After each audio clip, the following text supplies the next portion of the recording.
Hey friends, কি খবৰ আপোনালোকৰ? আশা কৰিছো সকলো ভালে আছে আৰু আজি মই আপোনালোকলৈ লৈ আহিছো একদম সহজতে বনাব পৰা এটা chicken recipe, chicken bake recipe যেটো মই ওভেনত বেক কৰিম আৰু আপোনালোকে যদি ওভেন নাথাকে তেতিয়াহলে আপোনালোকে কুকাৰটো বনাব পাৰে আৰু আহকচোন চাওঁ এই ৰেচিপিটো কেনেকৈ বনায় আৰু চিকেন বেক ৰেচিপি বনাবৰ কাৰণে প্ৰথমতে মই লৈছো পিয়াজ দুটামান কাটি তাৰ পিছত লৈছো বিলাহী, কেঁচা জলকীয়া আৰু লগতে আদা আৰু নহৰু আৰু লগত লৈছো আনিক ঘিৰ পেকেট যেহেতু আপোনালোকে জানে যে মোৰ ৰেচিপি বিলাকত মই আনিক ঘি ইউজ কৰো আপোনালোকে যদি ইচ্ছা কৰে বেলেগ ঘি ইউজ কৰিব পাৰে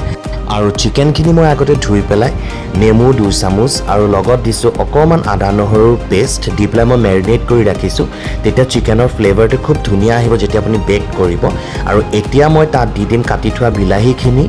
আৰু মই লগত দিম কাটি থোৱা পিয়াজখিনি আৰু পিয়াজখিনি দি পেলাই আপুনি চামুচেৰে বা হাতেৰে আপুনি খুব ভালকে সানিব খুব ধুনীয়াকৈ মিক্স কৰিব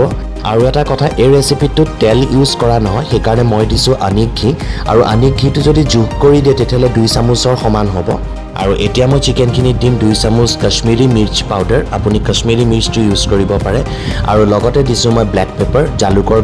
জালুকৰ গুড়ি মই অকমান বেছিকৈ দিছো কাৰণ মই অকমান জ্বলা খাই ভাল পাওঁ যদি আপোনালোকে জ্বলা কম খায় তেতিয়াহলে অকমান কমাইও দিব পাৰে এতিয়া মই দিছো তাৰ ওপৰত নিমখ আৰু নিমখ আপোনাৰ নিজৰ জোখ অনুযায়ী দিব আৰু এই ৰেচিপিটোত হালধি ইউজ কৰা নহয় গতিকে এতিয়া আপোনালোকে চিকেনখিনি খুব ধুনীয়াকৈ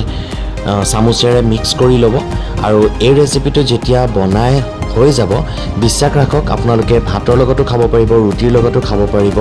আৰু এই ৰেচিপিটোত মছলা খুব কমে যায় আৰু অইল ইউজ কৰা নহয় গতিকে এতিয়া তাৰ ওপৰত যদি আপোনালোকে জ্বলা খাই ভাল পায় তেতিয়াহলে কেঁচা জলকীয়া দুটামান কাটি পেলাই দি দিব ফ্লেভাৰটো খুব ধুনীয়া আহে গতিকে মই দুটামান কেঁচা জলকীয়া দিছো আৰু এতিয়া ওভেনটো মই অকমান আগতে প্ৰিহিট কৰি থৈছিলো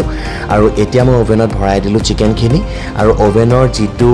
টেম্পাৰেচাৰ সেইটো মই 200 ওয়াট নহয় মই মেক্সিমামত দিছো এই কাৰণে যেটা চিকেনটো সোনকালে যেতে হয় আৰু মই টাইমিংটো 25 মিনিটৰ পৰা 30 মিনিট দিছো যদি 25 মিনিট 30 মিনিটৰ ভিতৰত নহয় তেতিয়াহলে আপোনালোকে টাইমিংটো অকমান আৰু বঢ়াই ল'ব পাৰে আৰু 15 মিনিট মান পিছত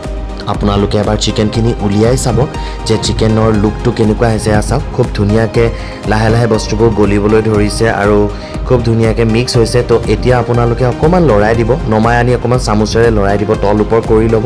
আৰু তাৰ পিছত এবাৰ ওভেনত সুমুৱাই দিব দি পেলাই ওভেনটো চলাই দিব তো এতিয়া চাওক মই আকৌ এবাৰ উলিয়াই আনিলো এতিয়া মোৰ 30 মিনিটছ হৈ গৈছে চিকেনটো অলমোষ্ট ৰেডি বাট এতিয়া মই অকমান গাৰ্নিশ কৰি দিছো ধনিয়াৰে আৰু তাৰ পিছত মই আকৌ এবাৰ ওভেনত সুমুৱাই দিছিলো অকমান সময় বেক কৰিলো আৰু এতিয়া উলিয়াই আনিলো আৰু মোৰ recipe ready chicken bake recipe আৰু তাৰ পিছত আপোনালোকে এই ৰেচিপিটো সাৰ্ভ কৰিব পাৰে ভাতৰ লগত বা ৰুটিৰ লগত খাবৰ কাৰণে আজিৰ ৰেচিপিটো চাই কেনেকুৱা পালে মোক কমেন্ট কৰি কমেন্ট বক্সত জনাবলৈ নাপাহৰিব আৰু চাই থাকিব চৈতন্য ব্লগছ আৰু মোৰ চেনেলটো সাবস্ক্ৰাইব কৰিবলৈ নাপাহৰিব আৰু লগত থকা বেল আইকনটো প্ৰেছ কৰি দিব তেতিয়াহে মোৰ আহিবলগীয়া ভিডিঅ'ছবোৰৰ নটিফিকেশনছবোৰ আপোনালোকে পাই থাকিব তো আজিৰ কাৰণে বাই বাই